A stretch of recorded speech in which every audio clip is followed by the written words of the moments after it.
महिला आरक्षण विधेयक 2023 में पास हो गया था और 16 अप्रैल 2026 से वो लागू भी हो गया है। लेकिन जो संख्या बढ़ानी थी, सीटों की संख्या बढ़ानी थी, जो डिलिमिटेशन बिल था, उसके लिए 2/3 बहुमत चाहिए था, वो पास नहीं हो पाया। सरकार के पास पूर्ण बहुमत से ज्यादा लोगों ने इसका समर्थन किया, जितना एनडीए की क्षमता उससे ज्यादा लोगों ने डिलिमिटेशन बिल का समर्थन किया, लेकिन 2/3 लोगों ने समर्थन नहीं किया, इसलिए वो फेल हो गया। अगर समर्थन कर देते तो लोकसभा की संख्या 543 से 850 हो जाती। अब चूंकि संख्या नहीं बढ़ी है, लेकिन महिला आरक्षण बिल लागू हो चुका है, इसका मतलब ये हुआ अब जो 543 सीट है उसी में ही 33% रिजर्वेशन देना पड़ेगा। तो रिजर्वेशन तो लागू हो चुका है। 2029 में जब चुनाव होगा उस समय 850 लोकसभा की बजाय 543 लोकसभा पे चुनाव होगा और उसी में ही 1/3 सीटों पे महिलाओं को, बहन बेटियों को आरक्षण देना पड़ेगा। वैसे सीटें बढ़ जाती तो इसका सबसे ज्यादा फायदा किसको होता? स्वाभाविक सी बात है, उन परिवारों को होता जिनके घर में ऑलरेडी 2-3 लोग हैं। अगर ये सीट संख्या बढ़ती, इसका सबसे ज्यादा फायदा अब्दुल्ला परिवार, महबूबा परिवार को होता, बादल परिवार, हुड्डा परिवार को होता।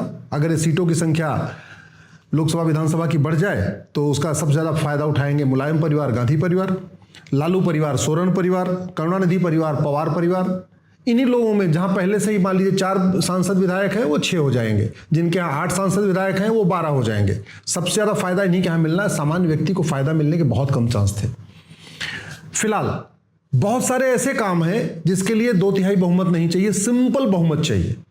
और अगर वो काम कर दिए जाएं तो 2029 वाले चुनाव में 2/3 सीटें मिल सकती हैं।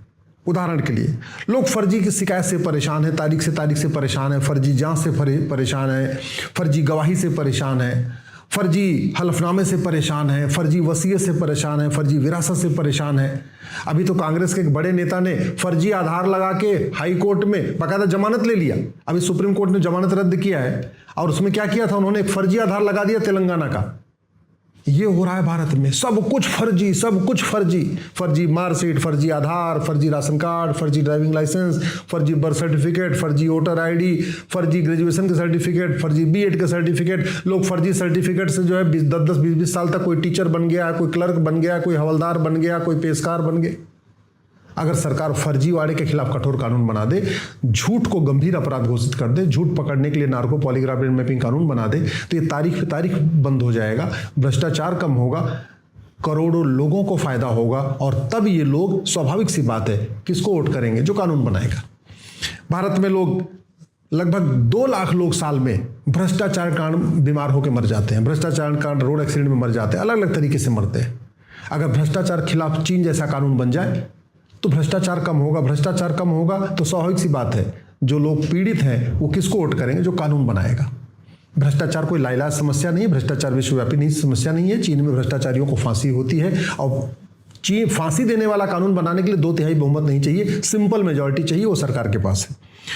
साल में 2 लाख लोग रोड एक्सीडेंट से मर रहे हैं। रोड एक्सीडेंट का मूल कारण है भ्रष्टाचार। भ्रष्टाचार खत्म होगा, रोड एक्सीडेंट खत्म होगा, रोड एक्सीडेंट कम होगा, स्वाभाविक सी बात है, लोग उसको वोट करेंगे जो कानून बनाएगा। मिलावटखोरी के कारण साल में 2 लाख लोग बीमार होकर मर जा रहे हैं। कठोर कानून होगा, लोगों की अकाल मौत नहीं होगी, वो किसको वोट करेंगे? सरकार को वोट करेंगे। साल में प्रतिदिन 1000 बेटियां लव जिहाद का शिकार हो रही हैं। साल में लगभग 3.5 लाख बेटियां लव जिहाद का शिकार हो रही हैं। लव जिहाद के खिलाफ कठोर कानून बनाने के लिए 2/3 बहुमत नहीं चाहिए, सिंपल मेजॉरिटी चाहिए और आराम से इसको पार्लियामेंट में बना सकते हैं। 100% प्रॉपर्टी जब्त करने, नागरिकता खत्म करने, आजीवन कारावास देने के लिए अगर कानून बनाए, उसके लिए कोई 2/3 बहुमत चाहिए, सिंपल मेजॉरिटी चाहिए, वो सरकार के पास है। तो अगर जब लव जिहाद रुकेगा तो स्वाभाविक सी बात है, वोट किसको मिलेगा? जो लव जिहाद के खिलाफ कठोर कानून बनाएगा। धर्मांतरण, प्रतिदिन 1500 परिवारों का धर्मांतरण हो रहा है और धर्मांतरण होने से हिंदू कम नहीं होते, हिंदुओं के विरोधियों की, हिंदुओं से नफरत करने वालों की संख्या बढ़ती है। धर्मांतरण के खिलाफ कठोर कानून बनेगा, देश में कम से कम 5-6 करोड़ एक्स्ट्रा वोट मिल जाएगी। और किसको मिलेगी? जो धर्मांतरण कराने वालों की 100% प्रॉपर्टी जब्त करने, नागरिकता खत्म करने, साल भर के अंदर आजीवन कारावास देने के लिए कानून बनाएगा। तो अगर ये जो कानून बना दिए जाएं, जिसके लिए सिंपल मेजॉरिटी चाहिए, तो अगले चुनाव में 2/3 बहुमत मिल जाएगा और फिर बाकी और जो करना चाहे वो कर सकते हैं। भारत में साल में 2 लाख बच्चों का अपहरण हो रहा है। माता पिता का रो के बुरा हाल है। और सब ज्यादा अपहरण किसका हो रहा है? दलित का हो रहा है, पिछड़ों का हो रहा है, आदिवासी का हो रहा है। कठोर कानून बनेगा, अपहरण नहीं बंद होगा। अपहरण बंद होगा स्वाभाविक सी बात है, वोट मिलेगा। भारत में पॉपुलेशन के कारण गरीबी, भुखमरी, कुपोषण, प्रदूषण बढ़ रहा है। जनसंख्या नियंत्रण कानून बन जाए, कम से कम 5 करोड़ फालतू वोट मिलेगी। लोग निराश हैं, लोग हताश हैं, उनको समझ में नहीं आ रहा है कि आखिर कानून बन क्यों नहीं रहा है। और जनसंख्या नियंत्रण कानून बनाने के लिए भी 2/3 बहुमत नहीं चाहिए, सिंपल मेजॉरिटी चाहिए। अलगाववाद, आतंकवाद को खत्म करने के लिए, अलगाववादियों, आतंकवादियों की 100% प्रॉपर्टी जब्त करने, नागरिकता खत्म करने और साल भर के अंदर फांसी देने के लिए कानून बनाने के लिए भी 2/3 बहुमत नहीं चाहिए, सिंपल मेजॉरिटी चाहिए। वो है सरकार के पास। साइबर फ्रॉड रोकने के लिए कठोर कानून बनाने के लिए सिंपल मेजॉरिटी चाहिए। संविधान से सोशलिस्ट और सेकुलर शब्द हटाने के लिए भी 2/3 बहुमत नहीं चाहिए। क्यों? क्योंकि ये मूल संविधान में नहीं था, ये बाद में जोड़ा गया है, इसके लिए 2/3 बहुमत नहीं चाहिए। तो जो संविधान में आपातकाल के दौरान सोशलिस्ट सेकुलर जोड़ा गया, उसको सिंपल मेजॉरिटी से हटा सकते हैं। और वैसे भी अगर इमरजेंसी गलत है तो इमरजेंसी के दौरान किया गया संविधान संशोधन कैसे सही हो सकता है? जब इमरजेंसी में कोई विपक्ष का था ही नहीं संसद में, सब बेचारे कहते नहीं भूमिगत हो रहे थे, लोग भागे भागे घूम रहे थे, लोग जेल में थे या तो लोग भूमिगत हो रखे थे, और फिर एक संविधान में संशोधन किया गया, उसको ठीक करने के लिए 2/3 बहुमत नहीं, सिंपल 50% मेजॉरिटी से हो सकता है। वो सरकार के पास है, यानी सरकार अभी चाहे तो एक बिल ला के संविधान के सोशलिस्ट सेकुलर शब्द को हटा सकती है और मूल संविधान को वापस ला सकती है। माइनॉरिटी मेजॉरिटी के खेल को खत्म करने के लिए, माइनॉरिटी को डिफाइन करने के लिए 2/3 बहुमत नहीं चाहिए, सिंपल मेजॉरिटी चाहिए। और माइनॉरिटी की यूनिट 100 होती है, माइनॉरिटी की यूनिट सैकड़ा होती है, माइनॉरिटी की यूनिट 1000 होती है, माइनॉरिटी की यूनिट ज़्यादा लाख होती है, माइनॉरिटी की यूनिट करोड़ नहीं होती। करोड़ों की संख्या में लोग माइनॉरिटी बने हुए हैं। इसको डिफाइन करने के लिए सरकार को 2/3 बहुमत नहीं चाहिए। भारत के संविधान में जो भगवान राम, कृष्ण, हनुमान, छत्रपति शिवाजी महाराज, गुरु गोविंद सिंह के जो चित्र बने थे, उसको वापस संविधान में लाने के लिए, उसके लिए भी 2/3 बहुमत नहीं चाहिए, सिंपल मेजॉरिटी भी नहीं चाहिए। वो सरकार सिंपल नोटिफिकेशन से भी उसको लागू कर सकती है। भारत की 50% समस्याओं का मूल कारण जनसंख्या विस्फोट है। जल जंगल जमीन की समस्या, रोटी कपड़ा मकान की समस्या, गरीबी, भूखमरी, कुपोषण, प्रदूषण, सब सारी समस्याओं को 50% समस्याओं का मूल कारण जनसंख्या विस्फोट है। हम 2 हमारे 2 नहीं तो हम 2 हमारे 3 सही, लेकिन कम से कम चौथा बच्चा पैदा करने पे तो 10-20 साल की सजा होनी चाहिए। चौथा बच्चा पैदा करने पे 10-20 लाख का जुर्माना होना चाहिए। चौथा बच्चा पैदा करने वालों की सिटीजनशिप खत्म होनी चाहिए। और ये कानून बनाने के लिए भी 2/3 बहुमत नहीं चाहिए। संविधान खुद ही कहता है हम 2 हमारे 2 लागू करो, जनसंख्या नियंत्रण कानून बनाओ। और अगर जनसंख्या विस्फोट रुकेगा तो साल में जो 10 लाख लोग पोल्यूशन के कारण मर रहे हैं, air pollution, water pollution, noise pollution, tax pollution, land pollution, जो दुनिया भर के पोल्यूशन चल रहे हैं, प्लास्टिक पोल्यूशन, उन पोल्यूशन के कारण साल में 10 लाख लोगों की अकाल मौत हो रही है, वो अकाल मौत भी रुकेगी। भारत में भ्रष्टाचार एक बड़ी समस्या हो चुकी है। दुनिया के कई देशों ने भ्रष्टाचार को रोक के दिखाया, दुर्भाग्यवश हमने कानून नहीं बनाया। उसके लिए भी 2/3 बहुमत नहीं चाहिए। अश्लीलता, फुहड़ता, नग्नता बढ़ रही है, उसके लिए जो कानून बनाने के लिए भी 2/3 बहुमत नहीं चाहिए, सिंपल मेजॉरिटी चाहिए, वो सरकार के पास है। मजहब के आधार पर जो बने नियम कानून को खत्म करने के लिए भी 2/3 बहुमत नहीं चाहिए, सिंपल मेजॉरिटी चाहिए।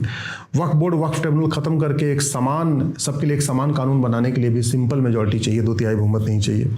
मुगल चले गए फिर भी मदरसा चल रहा है, ये मुगलों का मदरसा बंद करने के लिए भी सिंपल मेजॉरिटी चाहिए, वो सरकार के पास है। अंग्रेज चले गए फिर भी कॉन्वेंट मॉन्टेसरी चल रहा है, इसको बंद करने के लिए भी सिंपल मेजॉरिटी चाहिए। राइट टू एजुकेशन को राइट टू इक्वल एजुकेशन बनाने के लिए, समान शिक्षा लागू करने के लिए भी सिंपल मेजॉरिटी चाहिए। इसके लिए कोई संविधान संशोधन नहीं करना है। ये राइट टू एजुकेशन एक्ट में एक इक्वल शब्द जोड़ना है, ये बन जाएगा right to equal. 1 nation 1 education board लागू बनाने के लिए, 1 नेशन 1 सिलेबस लागू करने के लिए, 1 नेशन 1 करिकुलम लागू करने के लिए, NCERT किताब सभी स्कूलों में मैंडेटरी करने के लिए 2/3 बहुमत नहीं चाहिए, सिंपल मेजॉरिटी चाहिए, और वो सरकार के पास है। और अगर हमने यूनिफॉर्म एजुकेशन लागू कर दिया, कम से कम 5 करोड़ फालतू वोट मिलेगी, जितनी वोट अभी मिलती है। लोग मोटिवेट होकर वोट करने आएंगे और उससे अगले चुनाव में 2/3 बहुमत अपने आप हो जाएगा। भारत में गुलामी के नाम चल रहे हैं, एक नाम बदलेंगे 1000 साल लग जाएगा।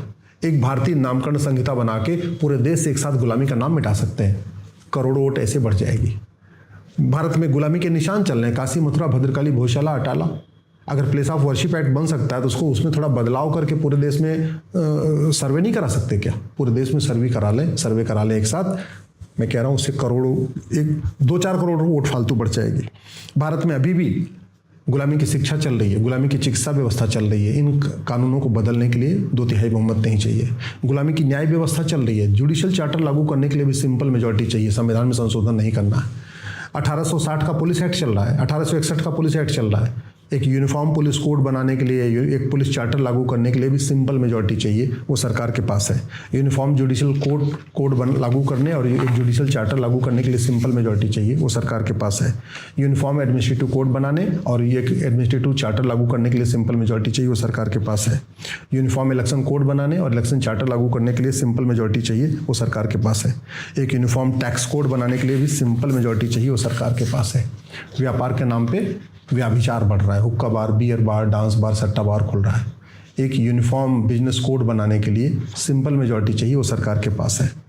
भारत में प्रॉपर्टी को आधार से लिंक करने के लिए कानून बनाने के लिए सिंपल मेजॉरिटी चाहिए, वो सरकार के पास है। एक यूनिफॉर्म प्रॉपर्टी कोड बनाने और प्रॉपर्टी चार्टर लागू करने के लिए सिंपल मेजॉरिटी चाहिए। एक यूनिफॉर्म बैंकिंग कोड बनाने और बैंकिंग चार्टर लागू करने के लिए सिंपल मेजॉरिटी चाहिए।